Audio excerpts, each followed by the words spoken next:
All right then. Good morning, beloveds. So we had our first Zoom gym appointment, and he was late and we were late, but it got done. It got done, and it worked well enough that I think we can do this. So we'll see. Although, depending on his schedule, because he's going to have a rotating schedule based on the job he's got now, we may rotate days that we work out. So who knows? But you're not here to listen to me talk about me not going to the gym. You're here for the hidden power of the Bible. So let's do the housekeeping. And all the housekeeping is, and yes, if you can't tell, Dante's right there. The housekeeping is just me reminding you that we are Creative Life Spiritual Center. Website is creativelife.org. Constant contact email info@creativelife.org. That gets you one email a week, tells you what's going on for the week and the month, and the hot links are hot. So click here now actually means it.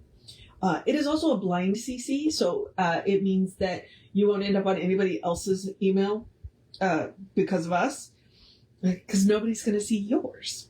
And then I'll mention the social media merely from the standpoint of we do not monetize the social media. Sorry, I don't know what that was. We don't monetize the social media. So we ask you instead, we don't want to deal with the ads anymore than you do. So we ask you to go like, subscribe, follow based on which platform you're on, and then engage with the individual post by reacting, commenting, and sharing. It bumps us in the algorithms, more people see our stuff. So it's a free and easy way that you can support the center by getting our stuff in front of more people. And I guess you can tell that Dante is now bolted out of the room. Yeah, I don't know what Tom is doing in the other room, but because his head went, and then he bolted out. So, and I don't hear anything, so I don't know what he's doing. So whatever Tom is doing, Dante heard, but I didn't. Okay, so Hidden Power of the Bible is exactly what it sounds like. Ernest Holmes. So Ernest loves the Bible. If you haven't figured that out by now, you're not paying attention, because he quotes it all the time. Now, he does not tell you he's quoting the Bible or where he's getting the quotes from, but, he quotes the Bible a lot. But he quotes a whole lot of other, sacred texts too. So he's not exclusive. He just really loves the Bible because it's the tradition he was raised with, just like most of us watching, doing Signs of Mind. We were raised in the Christian tradition. It's the one we are the most familiar with. So what he has done, and I always say that if he did the whole Bible, this book would be a lot thicker. So you can see, one, he's not done. He's just pulling what he thinks are the passages that are relevant today. That they have a message for us today. Not that he doesn't think the whole Bible doesn't, but these are just the ones that he thinks are the most important. So, Chico? Okay. Chico came in, took one look at me, turned around. But he's 16, so he can do that. All right. So we are currently in the Hebrew Testament, and I know what he titles it, and I'm more afraid of Reverend Norm than I am Ernest. Or I guess maybe what I could say is I'm more afeared of Reverend Norm than I am Ernest Holmes. So that's why I call it the Hebrew Testament. And we are in the teachings of Moses. Now, we are definitely going to do a blessing and a curse. We may do the other one because the other one's really short. But I did put it in the title so that I don't have to do it if I choose not to.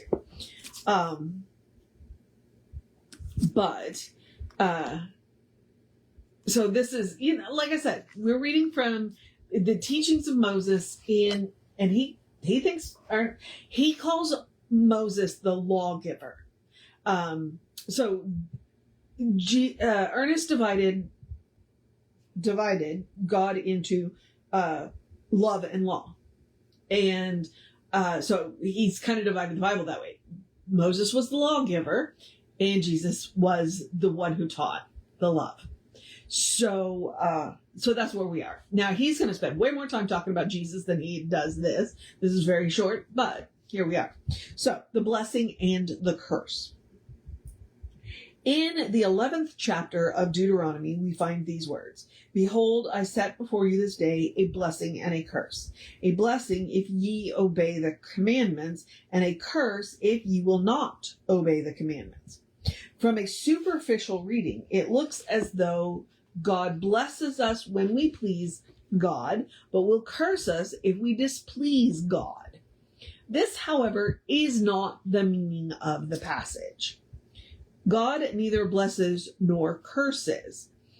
God is always God, always good, always goodness. But God is always law, and law must forever remain neutral and impersonal. If we contact it in mercy, it will show mercy. If we contact it in judgment, it will judge. Later on, you do hear that phrase, judge not lest you be judged. Okay, but we're going to, and here's where he's going with this. I'm almost 98% sure. Cause and effect. Okay? Because it's going to respond by corresponding. The energy we bring to it is the energy it is going to respond with. So that's why he says, if we contact it in mercy, it will show mercy. If we contact it in judgment, it will judge. The law responds and corresponds to our attitudes and actions. Every law of nature is either a blessing or a curse according to the way in which it is contacted. Oh, yeah. Yes. Moses is repeating himself. He is telling the story of Eden in another way. He is again pointing to the fact of individuality, which is free choice, and the law, which is retroactive. The statement could not be put more plainly. Life returns to the thinker that which he thinks, or that which they think. Life returns to the thinker what they think. Yep, cause and effect. What you think about, you bring about, is another way to say that. Jesus says that those who live by the sword shall perish by it, that it is done unto us as we believe. Moses is saying the same thing, is teaching the same lesson. We must accept life either as good or as evil. We must worship life in the symbolic form of God or the devil. Heaven and hell are ideas in our own minds, peopled with our own thoughts. The person who loves will be loved. The one who hates cannot be happy. Automatically, the law becomes a thing of freedom or a taskmaster of bondage. There is no apartness from spirit, and when one is assumed, only sorrow and guilt can follow. God is. And the sooner we realize this truth, the better for ourselves. In no way can we disrupt the harmony of the divine being, but we do disrupt our own harmony when we are out of line with truth. Okay, so in no way can we disrupt the harmony of the divine being, but we can definitely get in our own way when we are out of alignment with truth. Okay? Life is always a blessing or a curse according to the way we contact it. The choice is up to the individual who alone is responsible to themselves for their thoughts and acts. Now, before you come for me in the comments, we do understand that we live in systems, we live in relationships, okay?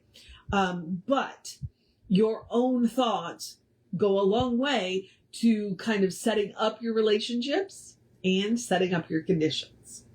So we actually have a lot more power in our lives than we give ourselves credit for. So the 28th chapter of Deuteronomy is one filled with blessings, the good that naturally follows those who live in accord with divine law. We are told that blessings shall overtake us on the way, that we shall be blessed when we go in and when we come out, and that all the works of our hands shall be blessed. Here is hope, reason, and justification for our faith. For faith without works is dead. Which is really important. Faith without works is dead. It means you don't just get to speak the words. You gotta do the work too. So, and that's really, really, really important. It's an argument that goes back and forth, and different sects of religions have different ideas. I believe most of I think most of what they call them never mind, hang on, I don't know where it was going with that.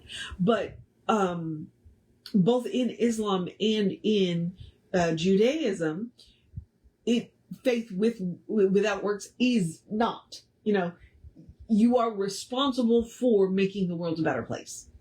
Christianity, on the other hand, Christianity can get a little lazy. And they're just like, well, all you have to do is accept Jesus as your Lord and Savior, and you're golden. No, that's not the message that we got. Faith without works is dead. So we still got to do the work, people. All right. I have enough time. I'm going to go ahead and do it because it is literally 3 small paragraphs, and that will not be enough for tomorrow. And then we will go on to the Christian Testament.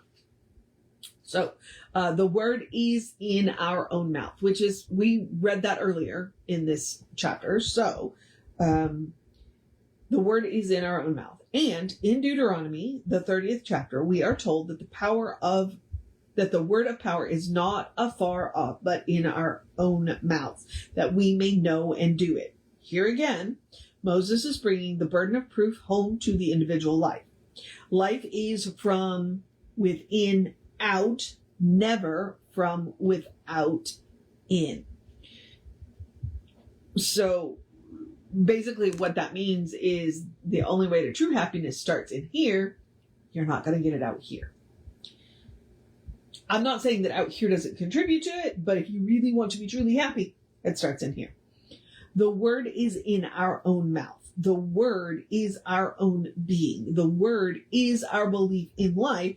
And when that word is one with life, it is life. Again, we find a parallel between the teachings of Jesus and Moses. Moses tells us that the word is in our own mouth, and Jesus, that the kingdom of heaven is within. Language cannot state a proposition more clearly. The issues of life are from within. The creative spirit has imparted its own life to us. We are made from life, and we are life. The great teacher said, I am the way, the truth, and the life, and all people are alike. The blessing or the curse is in our own mouth. What responsibility and what opportunity. What vistas of divine possibility lie hidden in the human soul. Eye has not seen, ear has not heard, but the still small voice has proclaimed, people, know thyself. And the eternal God is thy refuge, and underneath are the everlasting arms. So, he's just reiterating that both Moses and Jesus have said, we're made from that stuff. That means that on the microcosm, we are capable of creation, true creation. Things that will, that literally can change our life. We are capable of that. On our own, on our own level. And I appreciate that he's contrasting Moses and Jesus. So, well, that wraps up what Ernest thought was important in the Old Testament. Well, most important. Like I said, he would have written a whole much bigger book to deal with the whole Bible. But he was focusing on, and it seems like in this book he is focusing on, the contrasting the Moses and Jesus. So, which I've read this book several times, and I guess I've never caught that. It's one of the reasons why I like doing this out loud, because it forces me to think about it in ways that when I read quietly to myself, I apparently don't.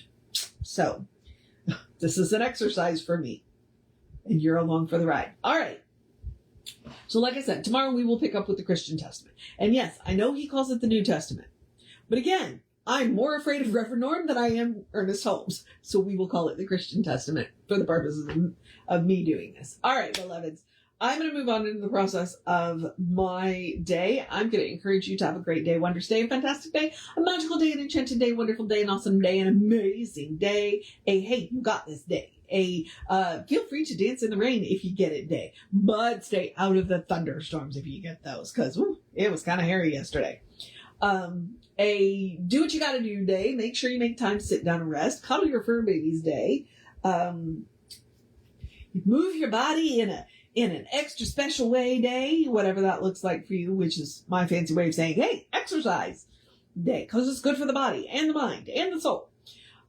Eat something really amazing day, a take care of yourself day, a do something nice for somebody else day, a good day, and if that is too much pressure, because occasionally it is, simply have a day. You are enough, just as you are. You are a beloved expression of the divine. You are a brilliant light, divine spark, spirit in motion, God in action, an absolutely beautiful masterpiece, and a work in progress at the same time, at your own pace. Comparison is the thief of joy. And as Reverend Jesse likes to call it, you are godly. So, explore the truth of your being. Get to know who the divine knows you to be, because the divine knows you to be good. And from there, anything is possible. Anything at all is possible. All right, beloveds. Reverend David should be on around, sometime in the afternoon. Who knows? And I'll be back in that 9 to 9:15 space. I guess I start between 9 and 9:15 and finish up around 9:30. So here we are. Take care of yourself.